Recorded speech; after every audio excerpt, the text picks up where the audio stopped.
Welcome to the Speak with People podcast. My name is Jason Raitz. I'm so excited that you are joining us today. We believe that healthy communication is oxygen for our relationships and our leadership. So whether you communicate one-on-one, to a team, from a stage, or from behind a screen, we hope that our time today on this podcast encourages you, inspires you, and challenges you to communicate in healthy ways. We all have the choice between healthy and unhealthy communication, and this podcast exists to help you choose words that matter and will help improve your world. Well, today is going to be fun. We are joined by such an incredible guest. We're interviewing a great leader, an inspiring leader who every single time I follow her posts on LinkedIn, I walk away just inspired and challenged. They're just filled with incredible leadership principles. And so if you regularly communicate with a group of people, you're a teacher, you lead sales presentations, you just have to update your team. The reality is this episode is for you. And we're talking about how to make learning stick. And I just think it should be a crime. And maybe that's Dr. Christie's words from her book, but it should be a crime to bore our audience with what we're presenting. And so how do you teach in a way where the learning can stick? How do you engage your audience and get them to follow along with you? These are just some of the principles that we're going to dive in today. And that's exactly what Dr. Christie McMullen's book is, Learning Can Stick. This is what it's all about. And so I'm just so excited to welcome you, Christie, onto the Speak with People podcast. Thank you so much for being here. I am so excited for the opportunity, Jason. Thank you so much for believing enough in me to let me come talk to your people. I love it. I love it. Well, hey, before we hop into the conversation and we kind of go through the questions, could you just give us a little bit more of your story, who you are, what you do, your family, all that kind of stuff? Sure. So we got to make this exciting for people so they know they want to keep listening, right? So I am a 24-year educator turned entrepreneur.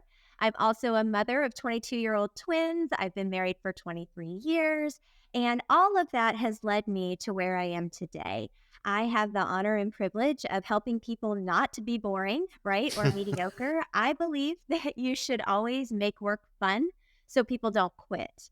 And fun means that you make people feel valued and appreciated, that they know they can make mistakes and not get in trouble for it, that they know that they're going to be equipped to do their jobs well. And I do that in my own business and also in my full-time job, where I'm helping people just get better at what they do so that they aren't mediocre anymore. So personally, I absolutely love my family. I love being on the boat and out with anything outside. And professionally, I really love moving people from mediocre to extraordinary by just being better at what they do. So that's a little bit about me, Jason. I love it. I love it. I love it. I didn't put this on the questions, but it just registered as you were telling us your story.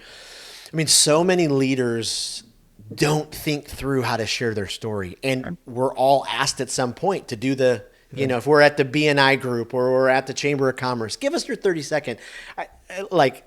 You just gave us like an incredible, 30-second minute version of your story. I love that. Oh, good. I'm glad you liked it. So one of the things that I've learned as I get to be on podcasts and get to tell my story is that people have about a minute and a half before they get bored and decide if they want to keep listening or if they're all done. So if you don't give people something right away, they're probably going to tune you out. So that whole make work fun thing, most people can resonate with that. So that's why I start there. It really does make good sense. We have to stop being boring. I love that. I love that. Well, let's just jump right in with that. So when it comes to presentations or trainings, why are so many boring? Why are so many do we have to sit through this? Well, I think there are a couple things that happen there. The first one is often people think that just because they were hired to speak somewhere or they were asked to speak somewhere that they have to be a sage on the stage. And the problem with that is there is so much brilliance in the room that never gets tapped into if you think that you should be the only voice. So it's relinquishing a little bit of that control that moves from boring to great. And then the other thing I think that makes people boring is they don't really think about what are the takeaways that I want somebody to know at the end of this conversation, right? Or at the end of this speech or at the end of this presentation. They don't think, okay, people will get 1, 2, and 3 from me. Instead, they're just like, ooh, I get to talk to people. I'm going to tell them all my stories, but I'm not going to tell them how they can apply my stories to their own life. Wow, that's so good. That's so good. I think because so many people are like, they just get so wrapped up in the stress and anxiety of, oh, I gotta do this. I hope it goes okay. Or if they could just get to a place where they breathe and go, okay, hey, let me think about my audience first Yeah. and what they're gonna walk away with. That I mean, that would just be, incredibly, It would be incredibly fun. important. What do you think? Are there some characteristics of a boring, training experience or a boring presentation? Just things that we can look out for. Hey, let's steer away from these things. Yes. So a couple things. One, adult learners, which is, it might not always be our audience, but really learners in general have about a 10-minute attention span, and Mm, that's stretching it, right? So because of TikTok and Instagram and Reels, I mean, Reels are 7 seconds long. So right. people attention span has shrunk considerably over the years, but you can pretty much guarantee after 10 minutes of even if you're fully engaging and exciting, after about 10 minutes, people are like, yeah, what am I going to have for dinner? Or let me Yep. scroll a little bit, right? So part of it is a 10-2-2 rule, which Mm, is for every 10 minutes that I'm speaking to you, you should have 2 minutes of processing time and 2 minutes of conversation with somebody else. So if you ever hear me speak, it's not just me. I will frequently say, turn to a partner and tell them one thing you heard me say that you think you can use, and then I bring them back. Because if I sit and listen for 45 minutes, which is what people do on podcasts too, right? So you have to be real careful here. But if you just sit and listen and consume information and you don't ever process it, you won't remember it. You just can't. Your brain's like, wow. bye. And then Wow. there are a few other things that you have to do to keep it from being boring. And so that's where the premise of my book came from is you must make every interaction safe, logical, fun, and memorable. And those four things are in that order on purpose. And I know we're going to talk about them today, but it's really about can I thoughtfully make this about learning something and being able to remember it instead of me just delivering information? We tend to word vomit all the things we want to say Hmm. at somebody and then just hope that they get a little nugget of wisdom. Wow. I mean, that's so powerful. I mean, you think about how many presentations, trainings, whatever, talks we've sat through where it is just that 45 or 50 minutes where, I remember, many times I've spoken in front of teenagers and there are some adults that are like, every teenager has to be silent and still the entire time.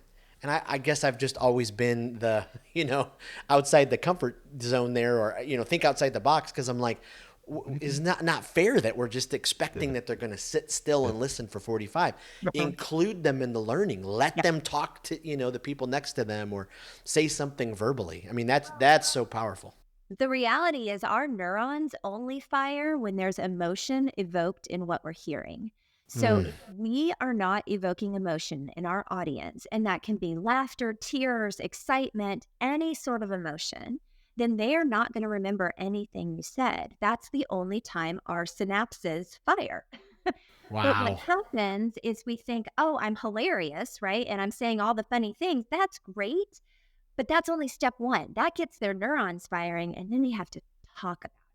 So I think frequently people think, oh, well, I entertained them for the last 50 minutes. And that might be true, but did they walk away with something Mm, they could use in that entertaining moment? And that's the balance that you have to find. Because I mean, I can entertain the heck out of somebody, but I right. really want them to remember it too. And that's where you have to. It's an art. You have to figure out the art. Absolutely. Boy, that's so good to know. So, kind of steering towards your book, Learning Can Stick. You say every learning experience has the potential to be potent enough to last in a learner's mind. So, what goes into that type of learning experience? I know we kind of hit on it a few questions ago, but dive in a little deeper with us with that. Yeah, so to make it potent, you walked in as the speaker already knowing all the information. And Mm, the goal isn't that you walk out also being the only one knowing the information. So it's about interacting with that information. So I'm going to go through the framework of safe, logical, fun, and yeah. memorable to make it make sense.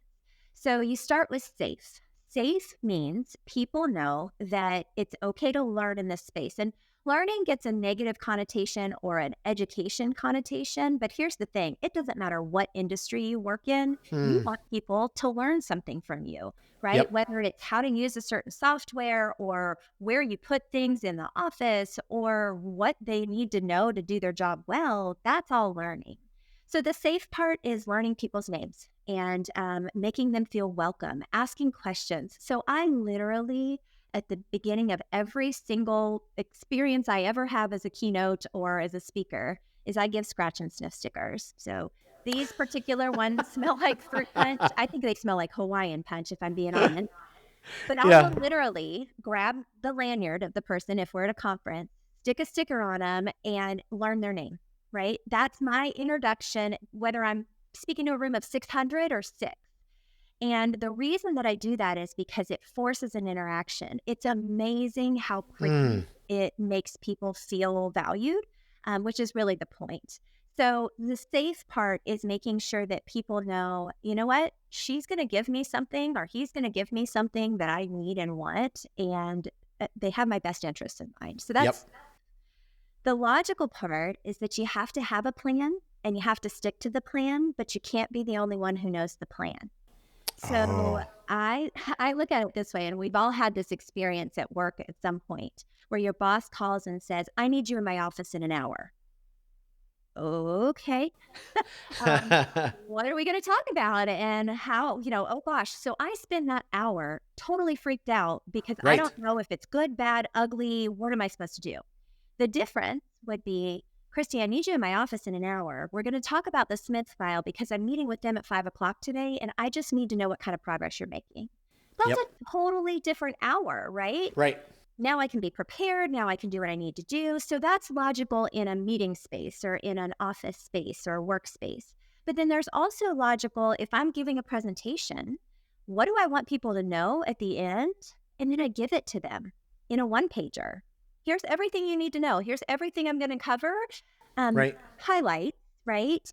Now you have an anchor so that when I talk, you don't have to take notes. You can still leave with what you need to know, or you can Yep. take notes and get even better at what it is I talked about. So Yep. logical is giving space to process and also being really, really clear. Because I am a big Brene Brown fan, which clear is kind, Yes. right? Yes. Unclear is unkind. We have to be clear. So that's safe and logical. Yeah, go ahead. Hey, before you go in, not to go on too much of a tangent, but do you think sometimes, because we've all had that boss situation, Yeah. or we've all had that unhealthy communicator where they leave things so open ended that it does nothing but allow us to just assume the worst? Yeah. Do you think that we do that at times? Because we've all done that. We've all been in those situations. But do you think those bosses or we do that at times because we're trying to create that negativity for them, or we're trying to show our power, or we're trying to Okay. lead through fear? Yeah. Sometimes. I think, though, it's often by default, not by design, right? Okay. So I'm busy and I need to do four things in the next 5 minutes, right? I need to shoot off a text to these three people, letting them know I need to meet with them, and I need to do this other thing, and I have 5 minutes to do it. So it's quicker to say, I need you in my office in an hour than it is to say, I need you in my office in an hour to do blah, blah, blah, blah, blah. Yeah. So I think it's more by default. However, there are often instances where somebody becomes a leader by title because they were good at their job, but they didn't become a leader because they were good at leading. So they're Right. managers, right? Right. Versus leaders. And managers tend to be the ones that rule by fear and want to keep you under their thumb a little bit more Yep. versus I want to give you all the power in the world because you're the brilliant one, right? A great leader surrounds themselves with brilliant people and makes sure that they're not the smartest person in the room. So to answer your question, I think it's often by default, and if it's by design, it's due to insecurity. That leader's That's good. insecure, and they're trying to make sure that everybody stays below them in some way. That's good. Oh, thank you for that. Thank you. Appreciate that. Yeah.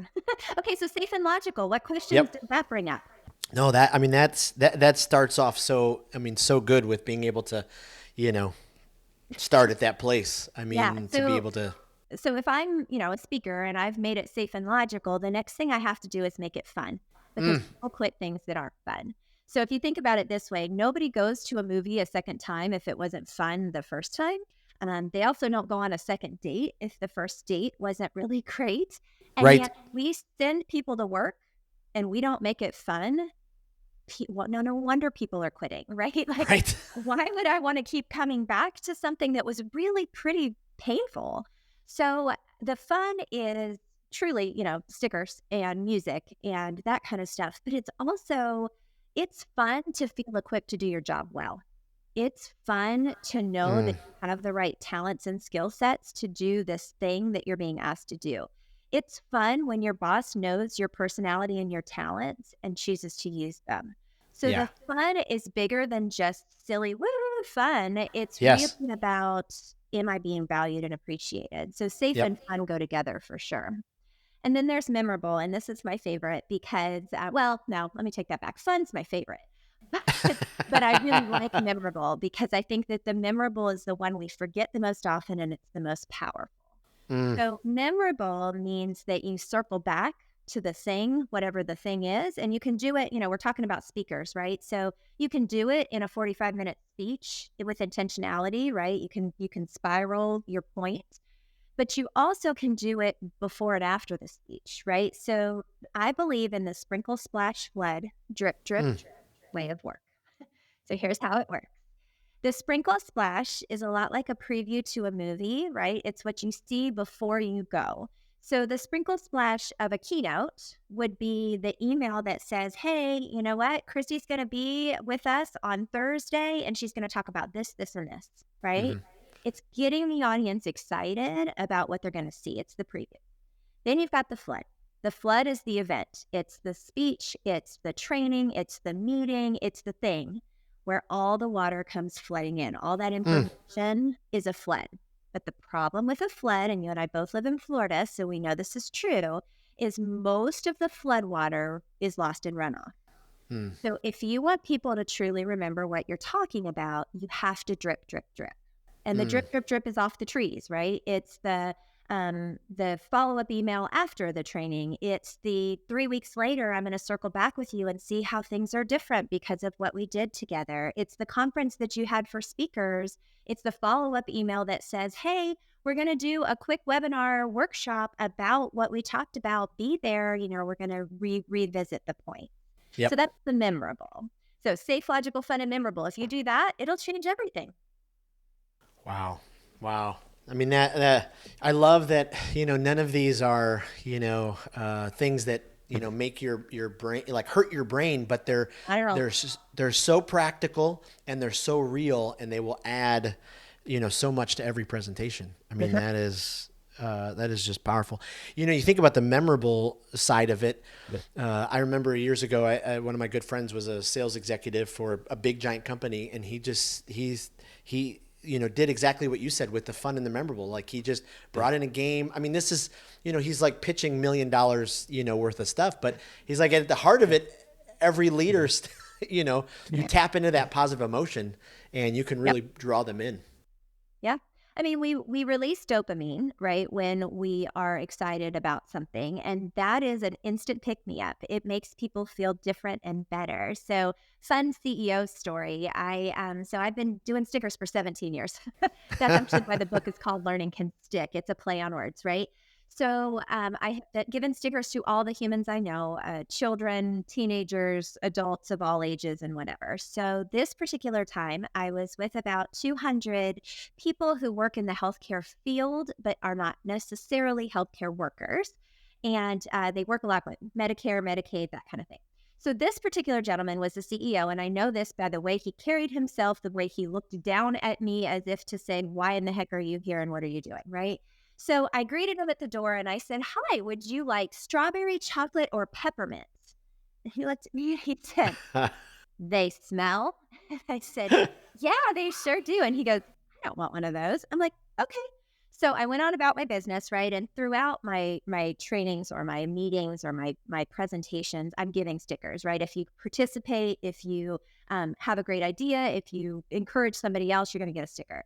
So I said out loud, we've switched to orange scented stickers, right? And so I'm still stickering all the humans.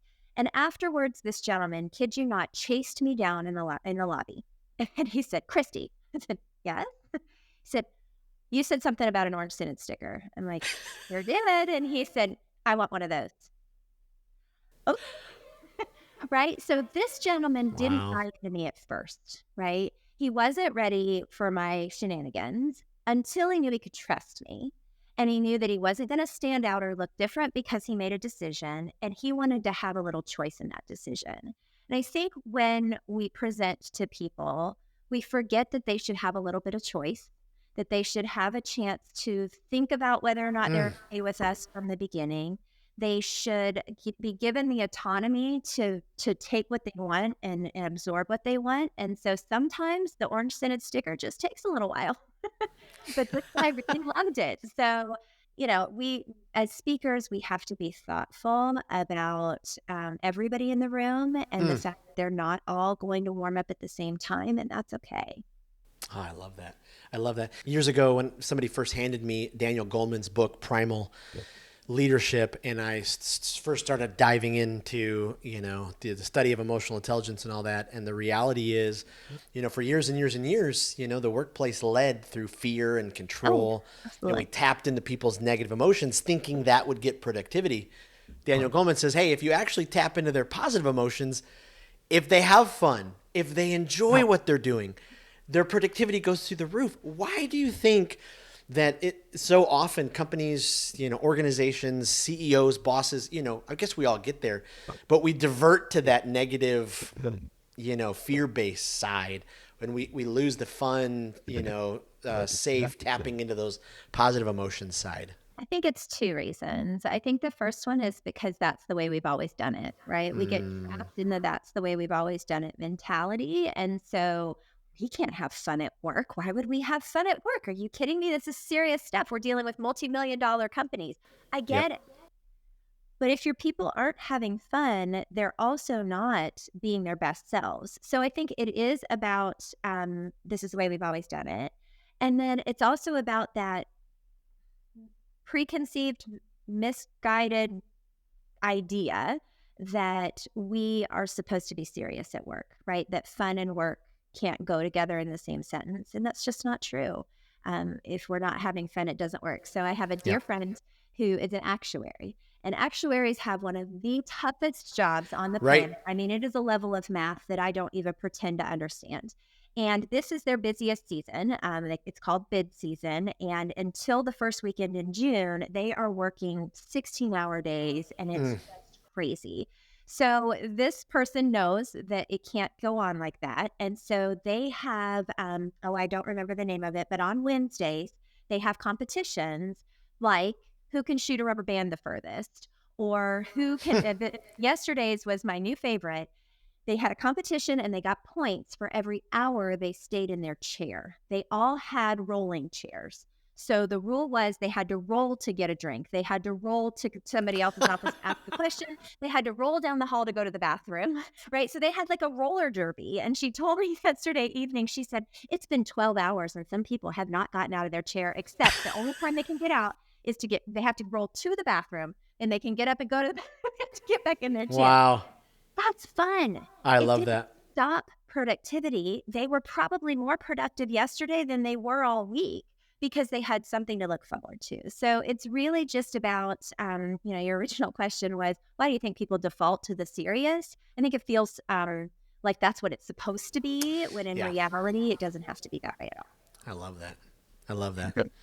Well, to walk back to kind of where we were in the presentation. Sorry, I took us on a little tangent there, but I love it. it Tangents are was good. just so good. You talk about in your Learn and Stick book the power of a hook. Why is a hook so important in our presentations? What does it do for us? So, y- like we were talking about before, if somebody is on Instagram, they only watch the reels or TikTok or whatever, they only watch the reels that are interesting to them, right? So, I love the ridiculous dog videos and they just make me smile. My husband does not care about those. That's not his thing.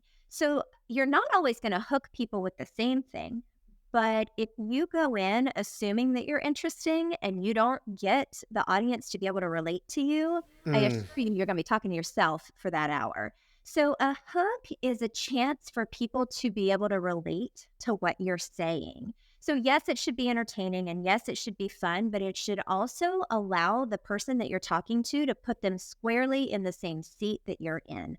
Like, have you ever sat through a meeting Yeah. so Yeah. painful that you just couldn't, right? Or do you think that we should make work fun so people don't quit?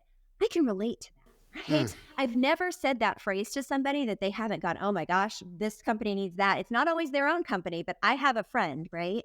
So it's about, and I know this is a Tom Goodlett thing, so we'll give a shout out to Tom Goodlett. It's about making sure that you are not the hero, you're the guide in the story, right? Mm. So I don't need to be the hero in the story, even though I know all the information and I planned the speech. I need my audience to be the hero. Right. I need them to go, oh my gosh, yes, me, that's me. And I'm just guiding them to come up with a better way to do things. So that's why you So need a good. hook.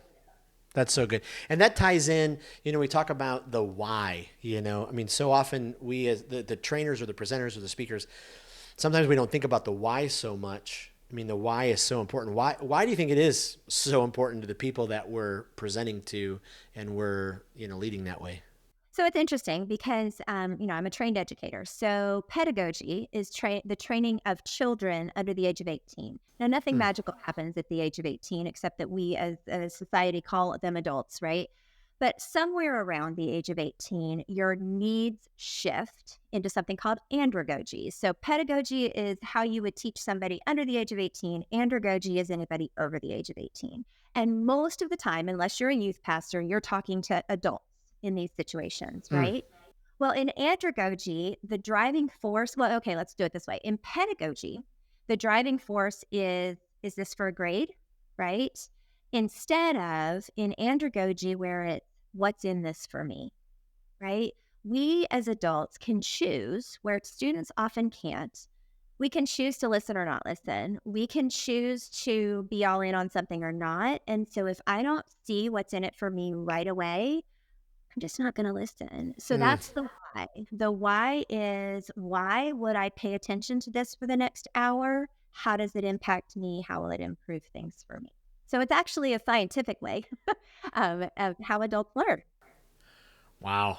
Wow. That's so powerful. And again, so many times we get so worked up in our own fears or the stress and the anxiety that we lose sight of, even if we kept that at the forefront, that would take away so much of the anxiety of sometimes people have. I got to get up and I present.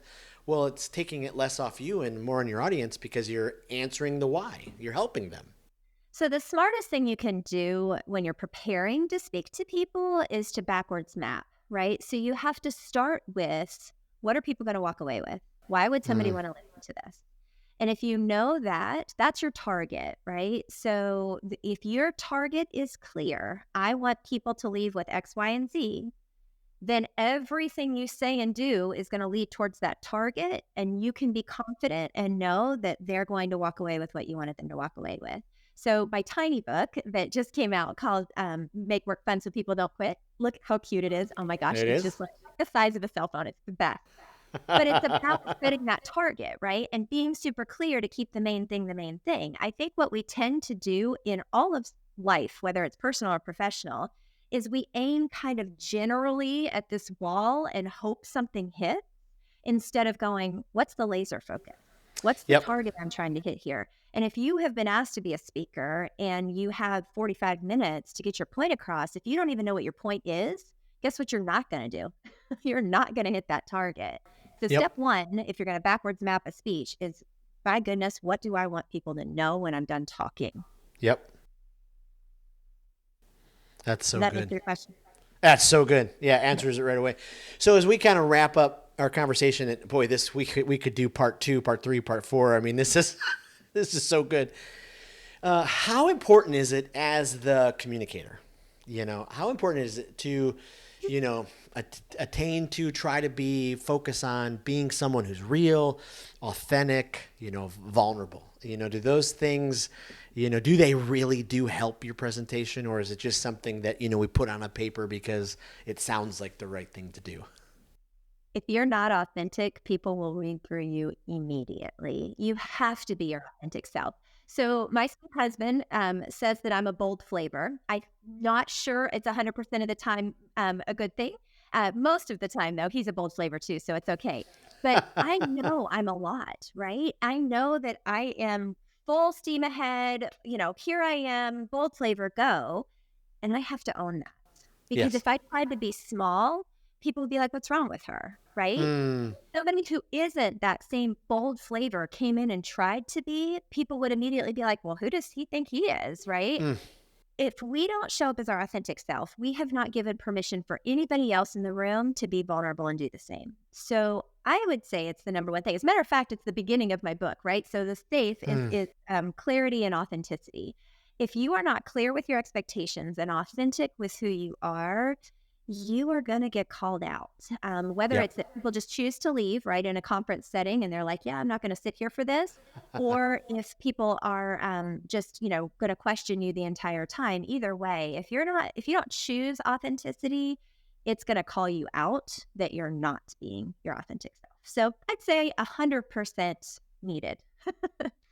Wow, that's so powerful. And again, something that we get so wrapped up in, at times about the building my slide deck and doing this and doing that when, we just got to back up a little bit. And I love how you talk about the backwards math and just focus on those essentials. Yeah. It's just so powerful. Yeah. Well, and I was listening to some of your other podcasts that you've done recently, which are all Oh, great, by the way, really, well, really thank you. cool. And it was what you asked somebody else a similar question about that authentic self. And it's about recognizing that you're only equipped to be who you are, right? So Mm, I can't be anybody else. I was born Christy Lee Finn, and now I'm a Christy Lee McMullen. And that's who I am. I have to be that person. I can't show up as anybody else. So if you are trying to mimic what another speaker does, yep. that's fine as long as you are putting your spin and personality into it. But if you try to give stickers as an example and you are not a sticker person, that is not going to work, right?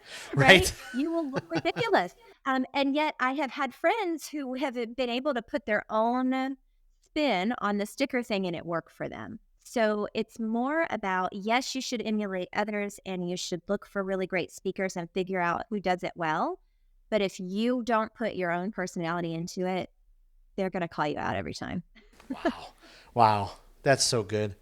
I don't want to, but I'm gonna cut us off here because I Right. feel like we could keep talking and talking, and I feel what I'm doing right now is I'm gonna leave the audience wanting for Dude, the part two of the conversation. let's Because this do has that. been, this has been so powerful. Before I do let you go, though, I want to ask you a couple rapid fire questions. Sure. Our audience can kind of keep getting to know you, and then we can, learn a little bit. But are there some favorite communicators, some favorite speakers that you just, boy, you love to listen to, you love to learn from?